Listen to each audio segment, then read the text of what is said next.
Bag A Baddie. I do believe that my place is doing everything that you're not. We don't need two people out there making bukus of money.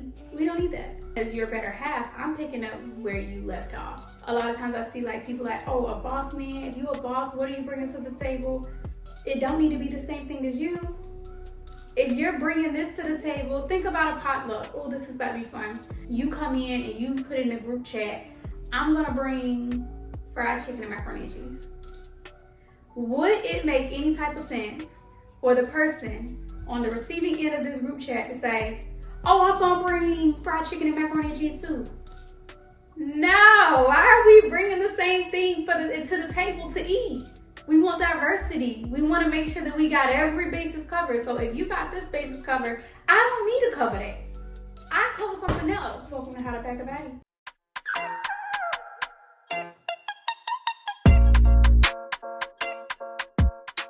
What's up, you guys? Let's get cozy.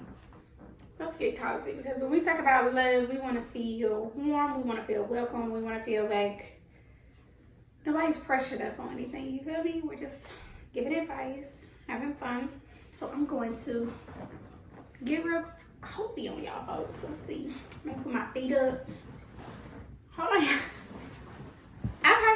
What's up, you guys? And welcome to the first of many episodes of How to Bag A Baddie. So people have been asking me, how do I get somebody like you? Your man is lucky. He's a king. Oh, I wish I had somebody like you. And be careful what you ask for, because I might just help you find it. I want to go ahead and put this disclaimer out there. If what I'm saying within my videos does not resonate with you or you don't align, that's okay. There's no need for hate. There's no need for, back and forth.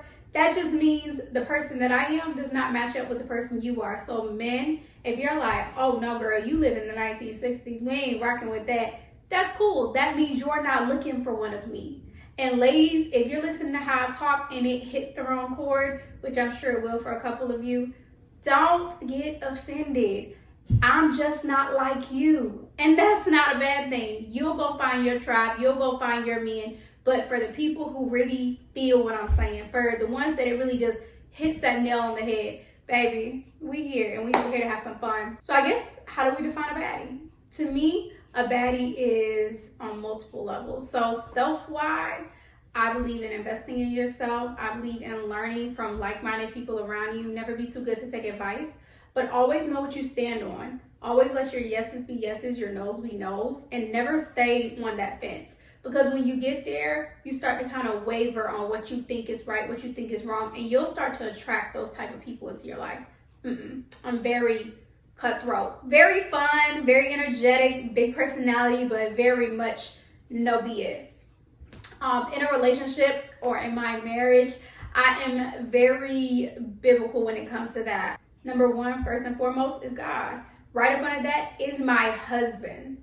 And up under that is my kids. And up under that is everything else. So if you're looking for someone who is going to pick and choose in what instances this means the most, or this means the most, or this means the most, that ain't me. I'm always going to tell you, my man come first. My kids come second. And everything else falls behind the wayside of whatever I can squeeze in. And some people are going to be on this and they're going to be like, wait a minute, well, you're going to put your man before your kids? 100%. Let me tell you why. When I picked a man, I did not pick a man that I would ever have to worry about the direction that he was leading me and my kids. So because I have such a level-headed and strong-minded individual as himself, we have the order of hierarchy because I trust him to lead us.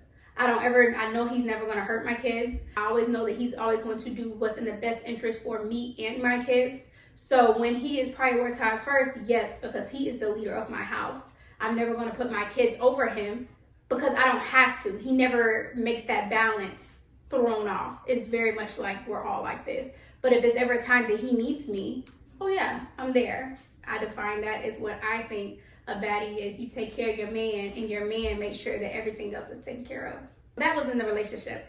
And then in a friendship realm of a baddie, I just think that she shows up. She hypes up her people. She's never one to hate. She's always honest with you, but very much like, We can do this. Like, just inspiring, just like motivating. When she walks in a room, she demands the energy without saying anything, because that's just who she is. And to me, that's a baddie. And to me, that's what I am. I walk in a room, you will notice. I don't think I've ever walked in a room and nobody hasn't noticed. And if you say you haven't noticed, okay, we'll let you sit there. But yeah, so I know there's a lot of women out there like me, and I want to be able to bring them to the forefront. I want to give them advice on how to make sure they're navigating themselves to the best of their ability, because it gets hard at a certain point of being a baddie, because you do hold yourself to such a high standard. You always want to do good in everything that you do, and we need a group and a community to be able to make sure we're all coming together and make sure that we're all pushing forward as a collective, because I believe community is going to make you stronger. So this is the How to Bag A Baddie community. And for my men, come on, get you somebody like us. Get you a baddie. Get you somebody like me. You know? So that's where we're at. That's where we're at. And I'm super, super excited. I want this to be very much non-edited. I want it to be raw. Sometimes I say stuff and I be like, ooh, I shouldn't have said that. However, if something comes out of my mouth, I stand on that, because that means that's how I felt. That's what I thought. And my intent is never to ruffle any feathers or disrespect or offend someone. But my thought is, I'm not going to say but, because anything before but doesn't matter. However, this is how I think. And so if I say it, I'm prepared to stand on it. And I think we're going to have some fun. So today we're going to talk about, drum roll please, you see that? How should a man approach a baddie? And how should a woman be receptive to that man as a baddie? So how should a man approach a woman if she's a baddie? I think confidence speaks volume. If you are trying to get into the presence of a woman who knows herself and is content with who she is and is established with who she is, you have to be a confident individual. You have to be prepared to know she may not just giggle at the first thing you say. She may not be impressed by your car or your house or your money in your bank account or how you're over there dressed. Like, it's more deep than surface level. You need to be confident. You need to be knowledgeable. Like, you have to be a man who can challenge a woman's mind. You need to be able to add value to her in her mental aspect, because a baddie wants to grow. She wants to learn. She's always working on herself. So if you can't offer that to her, that's fine. That doesn't mean you have to stay in that space. That means you need to go do the self-work on yourself and then come back when you're ready. Because a lot of times people will try to put the cart before the horse, so we say. You'll go try to find this woman and you see her and you're so attracted to her, and then you're offended if she's not receptive to what you're putting out. But have you done the self-work? Have you really say, you know what, I'm ready? Because you have to be ready when you're coming to us. You don't have to be full. You don't have to be complete. But you do have to be ready. You have to know, like, hey, listen, I'm here and we can grow together. And for the minds that are curious on, oh, is this a financial thing? Because I can respect someone with a goal and a vision of, I'm here today, but my goal and my vision is showing me where I'm going to be in 5 to 10 years, and I have the grind and the effort to put behind it. If you can have that mentality, baby, let's go. Because the baddie's going to add to you. She's going to make sure that you have that support. She's going to make sure that you have that listening ear. She's going to make sure that when you're telling her your ideas to her, she is listening intently, and then she's delivering feedback that's going to progress and make your idea better and help you execute more. So you have to be confident in who you are, no matter what stage you're at in life. If you're not where you want to be, like I said, that doesn't matter. Just be confident and know, hey, listen, I am him. I am going to be him. I'm already him, but I'm going to be everything that you need plus more. Just grow with me. Just give me time. So I would say that's probably where we need to start. if you're approaching a woman. So let's go here. What type of man do I look for? So as the person who I am, I already have somebody. But what was really important to me was you were actively working on yourself on 5 levels. And this is what me and my husband call the high value man. You're emotionally intelligent. You're physically in tune with your body, means you're working on your health. You're mentally stimulated every day, meaning you read books, you listen to people who are better off than you to gain the aspects of life where you need to be working on and make sure that you're on the right path. You're financially set, meaning you may not have the money yet. However, you're working on it actively every day to get to a point where money is not your issue. That does not mean rich. That means your bills are covered and you can enjoy life in some capacity. Because if all you make is enough to pay your bills, you need more. And, you know, that's what I think a high value man sees. He sees, we're not there yet and we need to work a little harder. And then last but not least, I say physically, emotionally, mentally, physically. The biggest one, spiritually in tune. You need to be spiritually connected to something so you have something leading you. You cannot lead a household and you cannot lead a family if you're not stable in something to follow. So I'm super big on, you don't have to be all together and have your whole spiritual connection fully solved, but you have to be willing to learn and you have to know that, hey, listen, I gotta tap into something higher than myself. Because in order to feed someone else, you need to be full. So I can't give you something from me that I don't have. So I think that that's really important in a man. I think the person that he carries on his arm is super important. I am a representation of my man at all times. Now, I am who I am. So when my man met me, he knows I dance. I love dancing. I'm not the best dancer. Not the best dancer, but I love to dance. It just makes me feel free. It makes me feel happy. So I do that.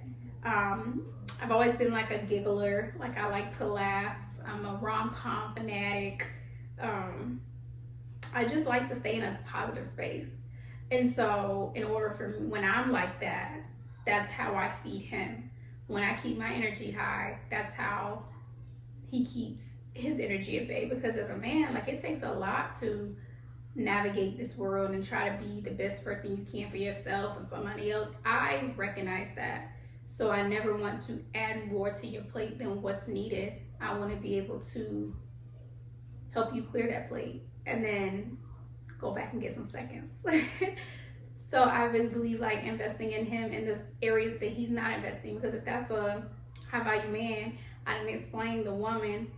I'm here like old school, very much old school mixed with new school. Why I say that is because I do believe that my place is doing everything that you're not. We don't need 2 people out there making bukus of money. We don't need that, because you already got the money set. You already got the money front set. So for me, if your dynamic is this person, whether it's the husband or the wife, let's be very clear, it could be the wife. But if one person's dynamic is, I'm out here the breadwinner, I'm making the money, I'm making sure everything's paid, I'm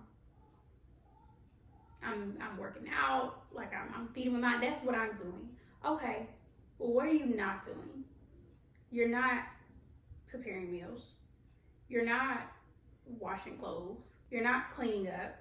You're probably not taking as much time with the kids. You're not worrying about the day-to-day of life, because you're already consumed with what you're consumed with. So as your better half, I'm picking up where you left off. So that doesn't mean that, oh no, you need somebody to take care of you. It's a partnership. And when you find love, it's typically to find a partnership. So a lot of times I see like people like, oh, a boss man, if you a boss, what are you bringing to the table? It don't need to be the same thing as you. If you're bringing this to the table, think about a potluck. Oh, this is about to be fun. you come in and you put in the group chat, I'm going to bring fried chicken and macaroni and cheese. Would it make any type of sense for the person on the receiving end of this group chat to say, oh, I'm going to bring fried chicken and macaroni and cheese too? No. Why are we bringing the same thing to the table to eat? We want diversity. We want to make sure that we got every basis covered. So if you got this basis covered, I don't need to cover that. I cover something else so we can all be beneficial to the relationship as a whole. So that is what I feel like partnership is, and a lot of people don't look at it that way. They think like, oh, what's she matching or what he matching? You don't need somebody to match you. You need somebody to add to you. And whatever you're not doing well in this moment, whatever's not your strong suit in this moment, let's find that. That would help you out as a whole. That would help your lifestyle run smoother. So I think partnership is very important.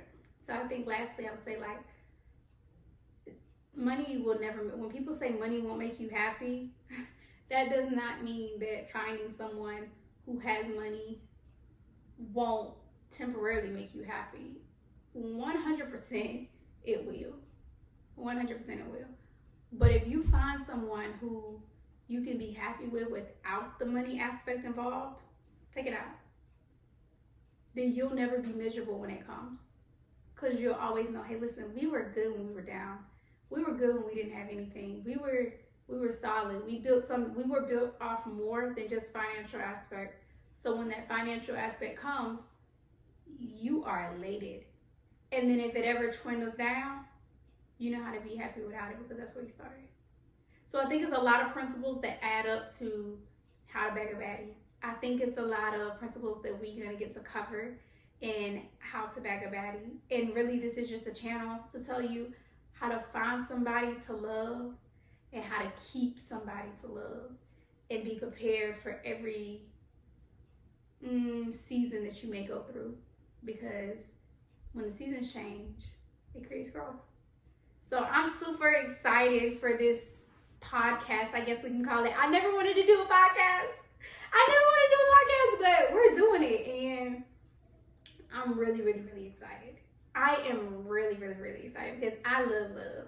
And I want everybody out there to find their love, keep their love, and grow old with their love. So y'all make sure to like, y'all make sure to comment, and y'all make sure to subscribe. And y'all get ready for this wild ride because we are going to find people they love for real. Like, we're going to start going live. We're going to do like little dating things. We're going to help people keep their love. That means we're going to have counseling things. Let's get on live. Let's get in Zooms. Once this community starts to build, I will start creating a private Zoom. Well, creating a Zoom for you guys to click in. And then we get in there and talk.